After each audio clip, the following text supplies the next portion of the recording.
Hi, I wanted to talk to you about the time that I hit a wall. Not physically, of course, emotionally. And thinking about that experience, I sort of asked myself, is this an obstacle or is it an opportunity? So, nearing the first anniversary of the death of my husband, I hit that wall. I couldn't think, couldn't function. I struggled with the activities of daily living. I called my doctor. My thoughts are the same as they've always been, I told him, but now there's a sense of anxiety mixed in with them. I don't know what it's about, but I'm having trouble getting on with things as usual. He described anti-anxiety medication. Well, I took one pill and instantly knew that was not how I was going to be able to deal with this changed state of mind, because now my body felt compromised as well. I didn't trust myself to drive. I phoned the office, told them what had happened and that I couldn't come in that day. The next day was Saturday. I took a second just to see if I would feel the same, but I had the same woozy, shaky feeling. No, I decided this is not the right solution for me. Now, don't get me wrong, I'm not saying that it isn't the right solution for anyone else, only that it wasn't for me. I reported back to my GP. I said, I need to deal with this emotional distress differently. We agreed that a few weeks rest, removing external sensors, along with some counseling, would be a good alternative step.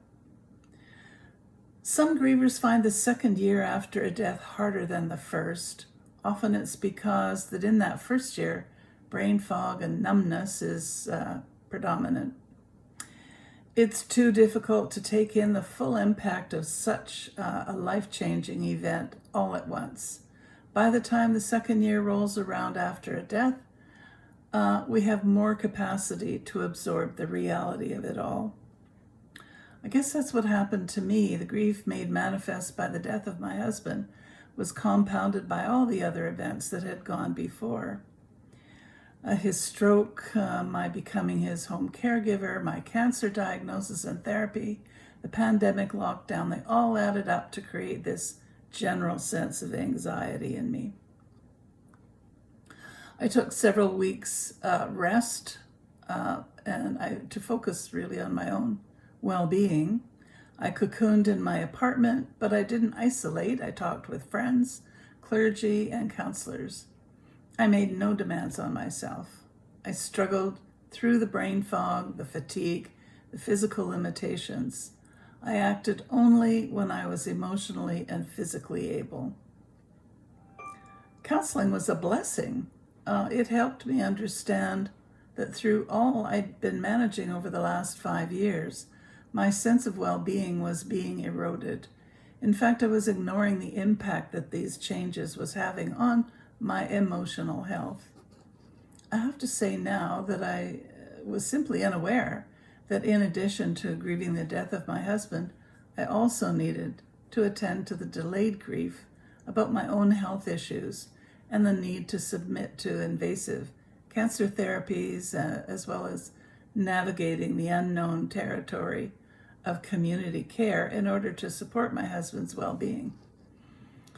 I had come to the point that I needed to regroup, and reevaluate my life. Sincerely, I believe that decision changed the trajectory of my life. I needed to understand what was happening to me and what I could do about it, because that's me, a doer. So let's talk about the wall. At first, the wall seemed like an enemy. You know that phrase, between a rock and a hard place? Before all this happened in my life, I would say that the way to deal with a wall is to break through it, go over it, go around it, or dig under it. By now, I realized if we don't have the energy to do these things, we can look for the soft grass in front of the wall and rest. And you know what? That wall may actually dissolve. I don't know what that looks like for you. It may be as different for each of us as we are for one another. Life offers us challenges. Sometimes those challenges are so devastating that we think we cannot go on. The wall is too big, too thick, too dark for us to cope with. Life also offers us sweet, soft grass upon which to rest and gather our energy. My experience is not necessarily your experience. That wall can pop up out of nowhere. Sometimes we can see it being built. However it is for you, I encourage you to seek out people who will sit with you through the tears, the anger, the confusion. Professional counselors can help you explore issues that impact your current experience, help you make sense out of the now, and imagine the future. It also helps to share and witness in discussion groups. Don't cope with that wall alone. Healing is best done in community. If you found this helpful, kindly give it a thumbs up, share it, leave a comment. I'm here to help you through your grief. You can contact me through my website, letstalktogether.ca, or by email. The links are shown in the notes. I am a grief coach, writer, and poet. I live in Victoria, BC, Canada, and we can chat over video conference media. There is a light to guide you out of the darkness of grief. Be well.